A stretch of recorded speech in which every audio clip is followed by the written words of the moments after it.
we decide to do a podcast? Why did we, apart from the fact that every man and his dog is doing podcasts, but why did we decide to do a podcast?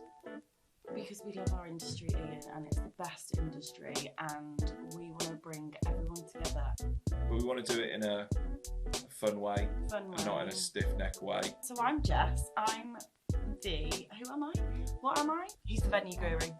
What do you think is the cusp of that? What's the problem there? Do you think? If you could bottle it, you'd make billions. You'd be like next. Richard Branson. I was going to say Elon Musk, but nobody really wants to be the next Elon Musk at the moment. I feel like, well, hang on, the shoe does fit on both sides. Is that right? The shoe does on both sides. We're going to have some, rough topics that does cause, a bit of friction, a bit of not arguments, but a bit of what's the word I'm trying to say that's not an argument? Debate. And not successful, and our events are not great without our venues. Hold on. Our events are successful. No, they're not. They are successful. Oh crap! Good work. Boom. Hi. Welcome to Double Booked, new podcast. Brought to you by VBX. Woohoo! So Ian and I decided to do a podcast quite a while back, actually. Why did we decide to do a podcast? Why did we, apart from the fact that every man and his dog is doing podcasts, but why did we decide to do a podcast? Because we love our industry, Ian, and it's the best industry, and we want to bring everyone together and bridge the gap. Bridge the gap. That's right. Did I say it right? Yeah, you did say it okay, right. good. Just for clarity, Jess said... Build the gap. Build the gap between agency, suppliers and venues. So I know it's bridge the gap. You don't want to build the gap. So we decided to create a podcast for our industry to bring everybody together to collaborate. But we want to do it in a fun way and not in a stiff neck way. So the plan is we're going to bring you some funny anecdotes and stories, not just from us, but from other people. We're going to have guests joining us, so venues. We're going to have other agencies, clients potentially have been interested in joining us from talking to them. So, so the idea is we wanted to do something a little bit different. It's not all about VBX.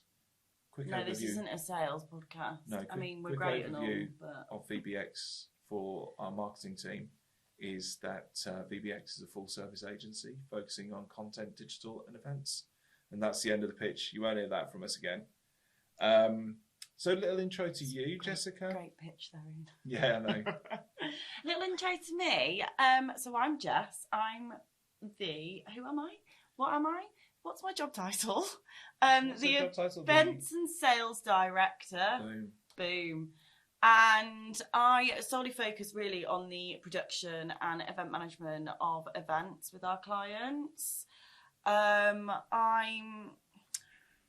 roughly known as some bossy bitch that just bosses people around. Not my words. on an event. So started at VBX probably 2 years ago, where we had the mental idea of doing events in COVID, which I think was one of the best decisions of our lives, really. So doing virtual events to start with, wasn't it? Yeah. And then went on to live events with Omicron, which was just, I think, a top-notch idea to do, to be honest. Yeah. Not a struggle at all. No, not really. Great timing. So that's kind of a little background on me, really. What about you, Ian Brown? What do you do? Yeah, what do I do? So I'm Ian. He's the venue guru. Not the venue guru. I am Venues and Events Director at VBX. I've got a bit of experience, a few years experience behind me in regards to venue sourcing. Years? It's not 35 years. It's not. You can't say that. People will believe you that is possible. So I've worked for numerous agencies over a number of years. We launched VBX events back in October of 21. Mm-hmm. Omicron kicked us in the ass. That was such good fun. But we've just completed our first year of trading. We've had lots of support. High five. Good work. Boom. So we've had, the response from our industry is actually one of the reasons that's kind of driven us to do this podcast, because everybody's been exceptionally supportive, and that's not just suppliers, that is peers of ours within the industry, so other agencies and so on, which is great. So we wanted to do this to give everybody a platform to collaborate. Moving into kind of like why we're doing this podcast and everything, I've got a quick little question for you. From your point of view, and especially now, congratulations, by the way, Ian Brown is the marketing director on the Beam board. So a little round of applause for Ian there. But just in your point of view, and from being in the industry for so long, there is, I think, every meeting, every get-together we have with our peers in our industry, there seems to be, okay, there's a communication error, whether that be from a venue to an agent, agent to agent, or to suppliers. What do you think is the cusp of that? What's the problem there, do you think? Not a problem per se, it's a bit negative, but what's causing that communication error, do you think? I don't know, and I don't think anybody really knows what the actual answer or cure to that challenge is. It's one of those things, isn't it? Like most of those sorts of solutions, if you could bottle it, you'd make billions. You'd be like the next Richard Branson. I was going to say Elon Musk, but nobody really wants to be the next Elon Musk at the moment. No. I think communication is the key thing. I think people are working under immense pressure. Time frame or turnaround times are really tight, and I think sometimes there's a lack of attention to detail. So people are trying to get something back to you or respond to something without actually taking the time to consider it. We're not unguilty of doing that from an agency perspective as well. Definitely. I think there's so many different factors to it, and I think the other challenge as well is there's a lot of people who left the industry due to we're not going to talk about COVID too much. It's the C word. It's a dirty word. We don't want to. But the matter of fact is that there was a huge amount of personnel lost from our industry, in the hospitality industry, same as the retail sector as well. And trying to attract those people back in now is difficult because they've gone on and found. I suppose it has a repercussion because of training as well. Yeah, absolutely. So obviously, I think that's come up quite a bit when we've had our forums and meetings with people in our industry that there's just not been enough training in every aspect. I think even in agencies, they people need to be trained more on how to communicate to a venue. It's not so. I feel like sometimes when we all get together, it's venues need training. They need to do this to their staff. They need to tell their staff this. They need to do this. Yeah. And I feel like, hang on, the shoe does fit on both sides. Is that a right saying? The shoe fits on both sides. It's if the shoe fits right, where it's not the right context. But it's okay. There will be a few of these. We call them Jessisms, where we mostly know what she's trying to say. See if you can spot them. But no, I get what you mean. Yeah, it's there's accountability from both sides. And in our experience recently, there's been a few occasions where we've done site recce's with somebody who is new to the industry, and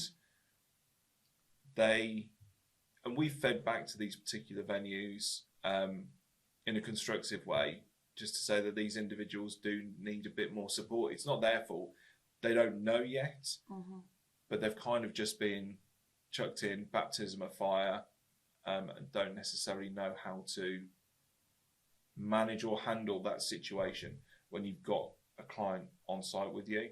And it was fine. And do you know what? In both of the occasions that it actually happened, the client ended up booking those venues, which, so it wasn't the end of the world, but you just want to lift people up. You want to empower them to do the best that they possibly can. And without the support that they need, they're not going to get there. I think, talking about it with you now and hearing kind of your 2 pence on it all, makes me a bit excited for this podcast in a sense as well, because I do feel like we're going to have some, you know, rough topics that does cause, you know, a bit of friction, a bit of not arguments, but a bit of what's the word I'm trying to say that's not an argument? Debate. Yeah. So just cause that a bit of a debate, which is healthy. You know, we all talk about it. It's not a secret that, you know, things like credit, bill back, all of that. Finance side of things. The finance side of things is a challenge. The turnaround time for things like with contracts and things like that is a challenge. So it's really going to be exciting to get so many different people's opinions. Yeah. But it's not to come on here to bash and say, this is what's wrong, this is what's wrong. I think it's trying to find a solution. It is. I think there's going to be some topics that are contentious. I think the finance one is one of those. I think, you know, there always used to be conversations. I've not heard it for a little while, actually, but people used to talk about the dark side of the industry, i.e. if you were a venue talking about an agent, for example, the agent would be the dark side, and vice versa. Who's right? Who's wrong? In my opinion, no right or both sides are wrong because there shouldn't be a dark side or whatever. It's just how it is. But the whole point is, we're not here to talk about negatives in venues or with suppliers. The whole point is we want to bring people in to talk about stuff. And 100%. It's like what I said to you, like the other week and all the time. I think is that, you know, our events are not successful and our events are not great without our venues. Hold on. Our events are successful. No, they're not. They are successful. Oh crap! They're successful, but they wouldn't be where they are now without our venues, without our suppliers, without our production absolutely. team. Like, it's all about that collaboration. 100%, and I think because both of us have so much passion and love for this industry, and you know, I especially think with VBX, we are so grateful and proud of the client relationships we've got. Like literally can make me cry when we did the events for a couple of our clients in January of how great they were and how our relationships are with them. But also it's amazing in the sense of how our peers and industry friends have supported us on the way and guided us. 100%. And that just shows how strong our industry is. But it's like, I think it's niggles, I want to say. Yeah, you can say niggles. It's little red flags. Yeah. Just popping up everywhere where we can just have a chat and hash it out. Yeah, absolutely. There's no point in people suffering in silence. So, you know, it's, so hopefully it'll be a positive thing. That's our plan anyway. Hopefully. And our events are successful. They are successful. But they wouldn't be successful without working with partners. That was what I was meant to say. Hold on, what's on the script? This is not scripted, by the way. Certainly not. No.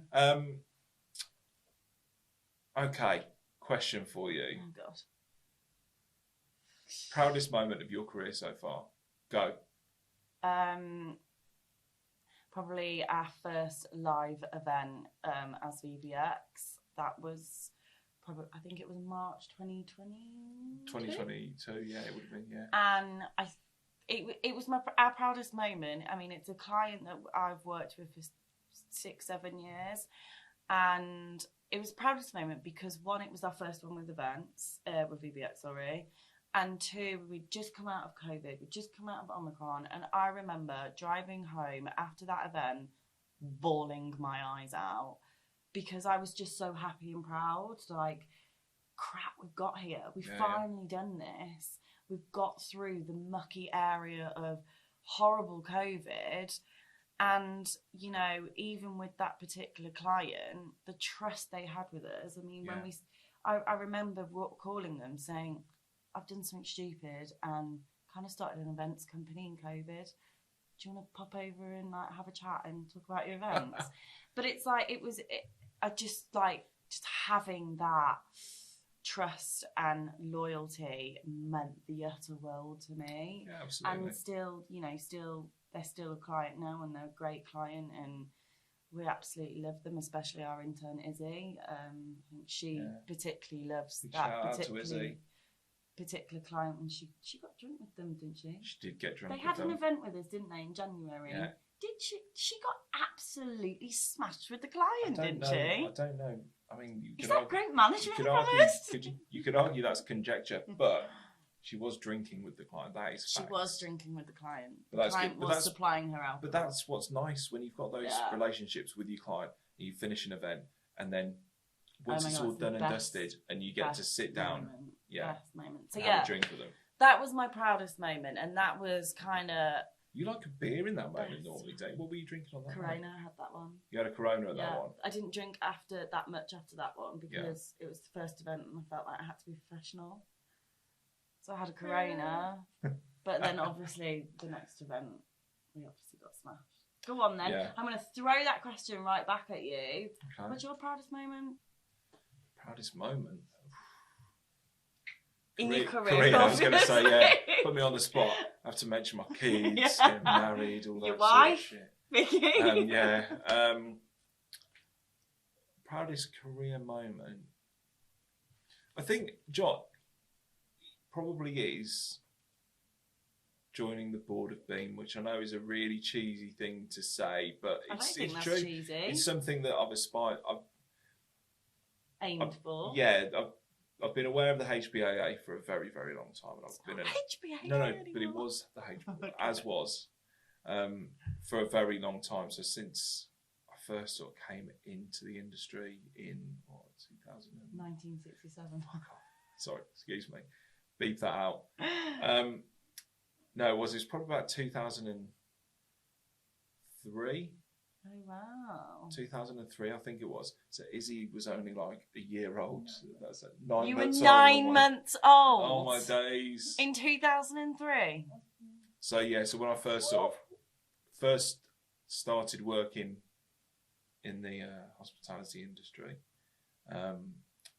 so I've been a big advocate for the association. With being on the board, what does that consist of then? Like, why did you aim for it, and why are you so proud? So, again, it comes back to the collaboration piece. The whole point is it shouldn't be run totalitarian.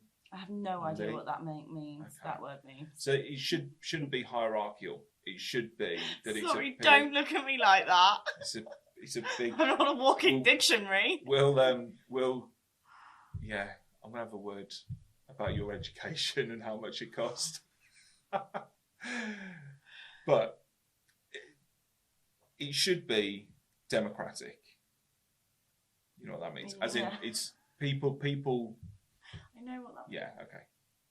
So people work together. Yeah. And the idea is to make our industry stronger. And help it grow and flourish, and have, create legacy. And the only way that we can do, when we first sat down and started talking about VBX events, we wanted to create an agency that was going to be successful and make money, obviously. But more importantly, there's a lot of people within our industry, from agents, venues, suppliers, who are very old school. Doesn't work anymore. There are a number of things that don't work, and there's a lot of, that's the way it's always been done, which is okay, but we didn't set up to become disruptors, but we want to ask the question of, why hasn't it been tried this way? Mm-hmm. And try and lead with change. Change is good. Change is good. Change is good. Not always, but change is good. So I think trying to lead with change, trying to be part of a generation that will be stepping up to lead the industry and our sector in the future, you have to be involved in it to create change and to deliver change. And also, if we want to have a voice, you've got to be involved. You've got to be involved 100%. In those conversations. So it had always been an aspiration of mine to be part of the association in a higher capacity. I spoke with Juliet from Beam, probably, was it November of 21 when we went to that event down at Heathrow. It's like the first Beam. It was the Beam launch when the brand, when the rebrand was launched. Oh my God, that feels like years ago. So I think it was November of 2021. Oh, wow. And I had a conversation with Juliet then, and she was like, it'd be great if we could, get you involved. Yeah. At the time, I needed to focus on establishing business. the business and making sure that we were still around. And then the opportunity arose, and I had a conversation with a few people. I feel like I'm interviewing you now, which isn't meant to be the case. You've but been I'm actually, yeah. Would love to be like him. But I one question I do have from you being with Beam as well, and like we're both proud members of Beam, love Beam, but from your point of view, what do you see change-wise in 2023 for the events industry? And is it going to be quite an immediate change? Is it going to be a slow change if there is change? Like, what do you see, if you can see? Can't see. I think we're still on the rebound. I think there's so many factors that have impacted every sector, not just our industry, but every sector. From emerging from COVID stuff, the war in Ukraine and the impact that had, whatever impact that did have. Then there's we're in a recession. It hasn't officially been announced, but we are in a recession. But we're going to be coming out of it by the time it's announced as an official recession. So I think there's been lots of negative impacts that could have derailed the rebuilding of the hospitality sector as a whole, but it hasn't as yet. You speak to anybody and everybody's really busy. So I think something that, and it's not a change necessarily, it's a continuation of what's already happening, is that I feel people are open to conversations peer-to-peer, and supporting each other, which I know sounds like a really lovey-dovey answer, doesn't it? But it's how it is. Yeah, it is how it is. So I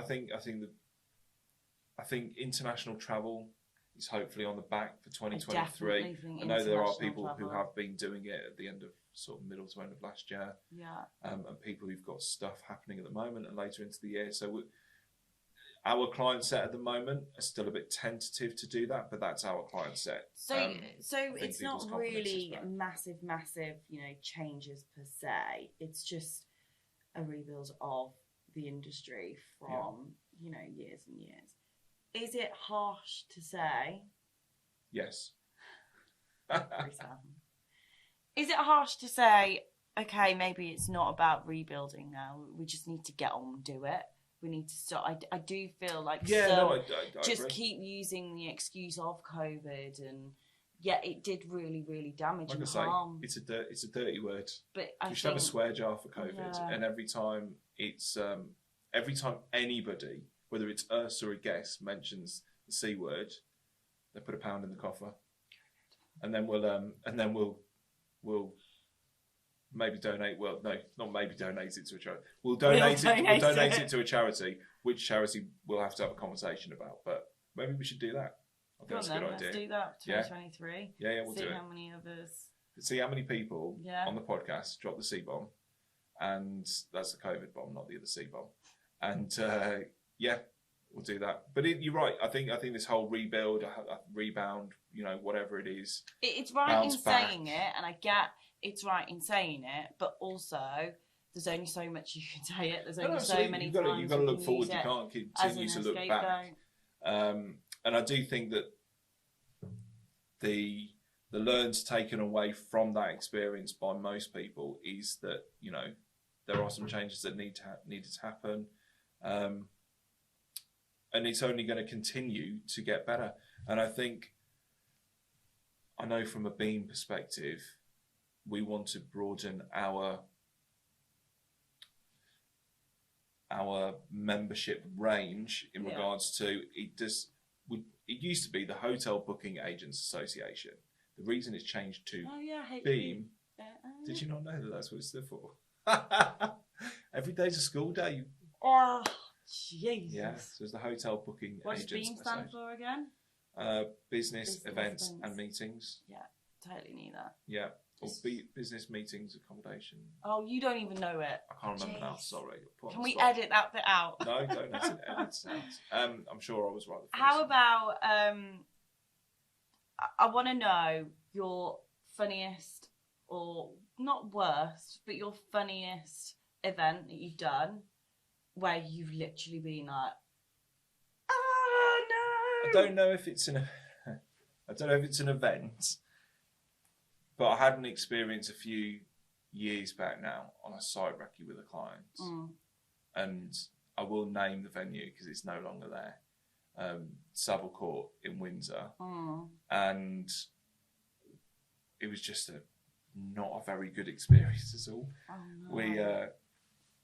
We arrived in, couldn't find reception properly because it was tucked away and hidden. They then directed us to go through to a lounge area to wait for the person from the venue to come and meet with us and show us around. And they took us to this lounge, and this room, I mean, it was a beautiful room overlooking the gardens and stuff. There's this big historic fireplace, but it was just full of furniture. It looked like a storage room. Nothing really looked like it was supposed to be where it was. It was just full. And then, site recce didn't go very well at all, just because it wasn't very nice. And your client was there with you? The client was there. The client turned around to me at one point, as we were walking down a corridor from these bedrooms. She turned to me and waved her hand across her neck, as in, did you did you short the, is that the right? Shortlist. Yeah, not shortlist. Did you shorten? That's what I'm trying to say. Shorten the site visit and just get the hell out of there. It's like being on a really bad first date. Yeah, it was a little bit like that. It was like, oh, sorry, my friend's just called. She really needs me. It was kind of that scenario. We were just like, oh, okay, no, that's great. Thanks a lot. And made our excuses to leave. Oh, it's just it was so bad. Cringe. But it's not there anymore. It's been bulldozed and they've built a Fairmont on top of it. Oh, there we go then. So it looks lovely now. But that was not a great experience. Oh. But it is what it is. Did you have to give feedback? Yeah. And I think I was a bit fluffy with it. Oh, were you? I felt bad for That's unlike you. Yeah. To be fluffy. Yeah, I don't think I was maybe as candid as I could have been. Right. I suppose in that situation, it's like, you feel a bit, not bad for them, but you feel a bit like...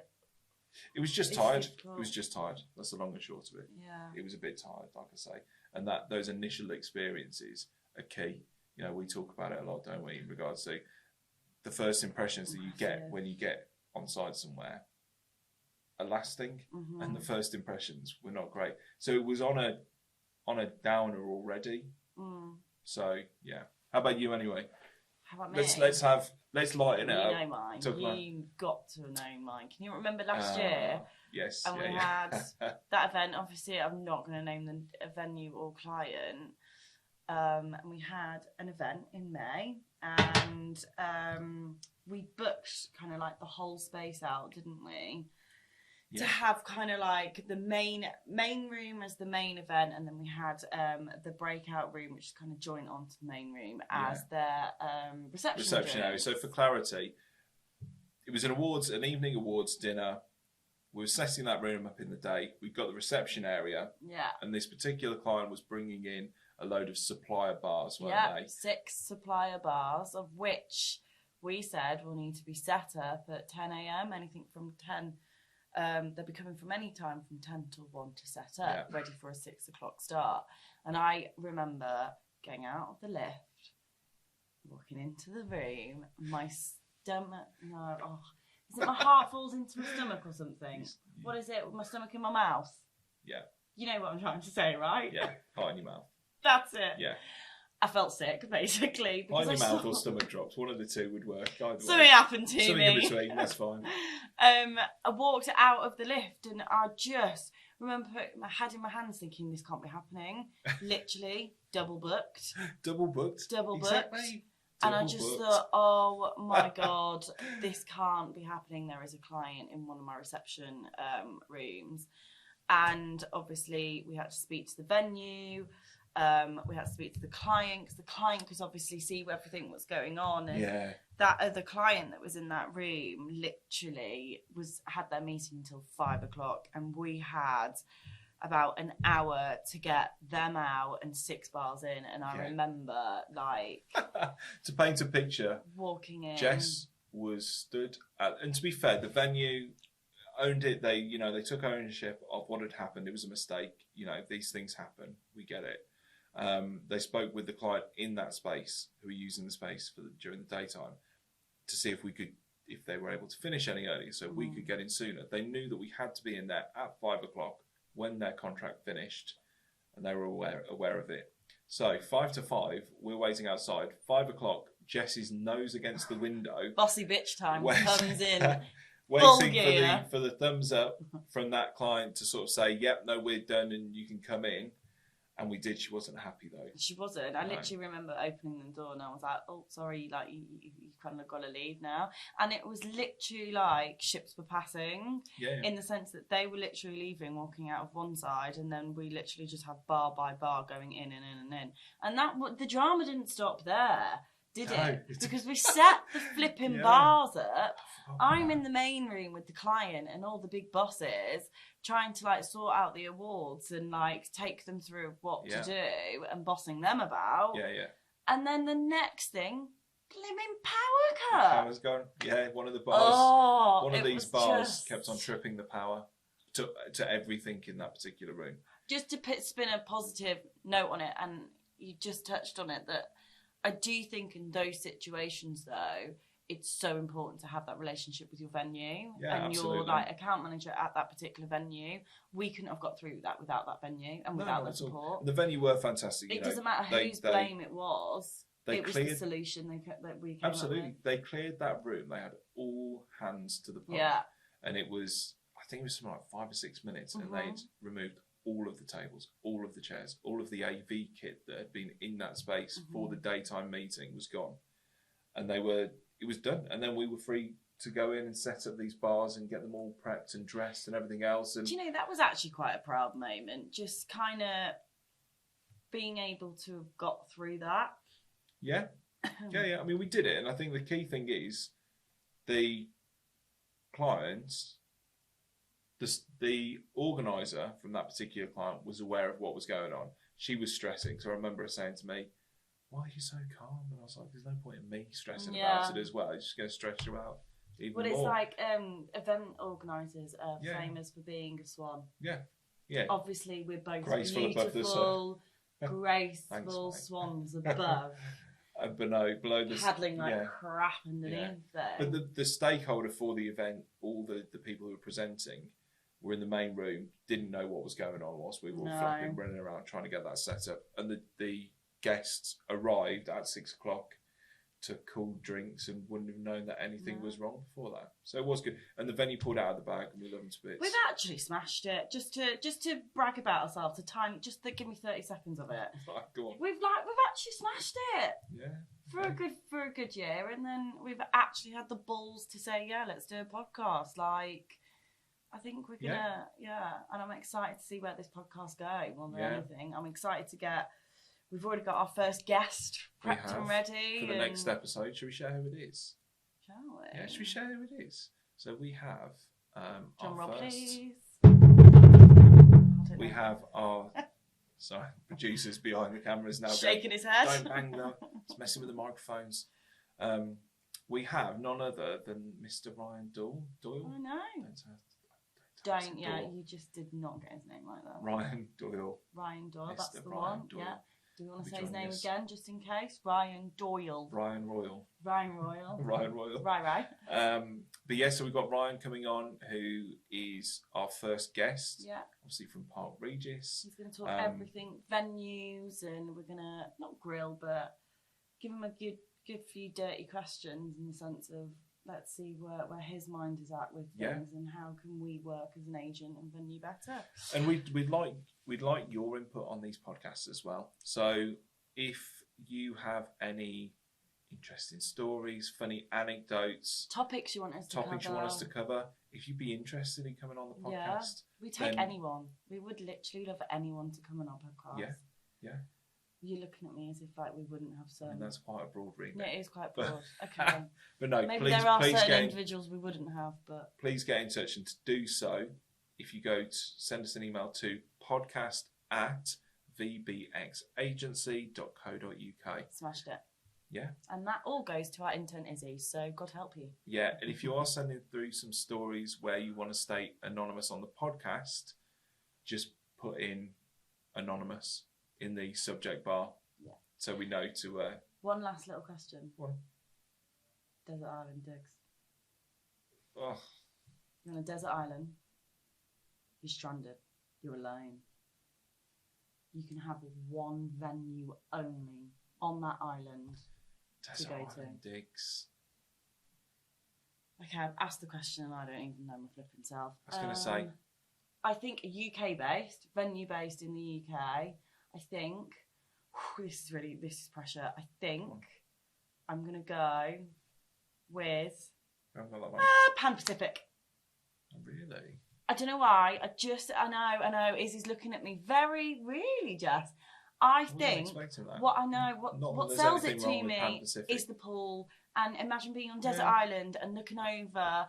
Don't roll your eyes. It's a great, it's her opinion. Over. It's her opinion. She's allowed her opinion. Right, come on. Whether she's right or wrong, desert I'm island delaying digs. because I'm still trying to think of where I would. We can't delay that much. I mean, we can't keep it rolling. No, I know.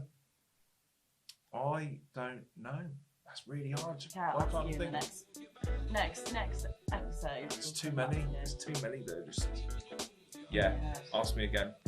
Okay. I'll have a think and I'll come back to you. Well, thanks for listening. Yeah, I hope you enjoyed it. Yeah. And tune in for the next episode. Thanks, guys. Thanks. Bye, guys.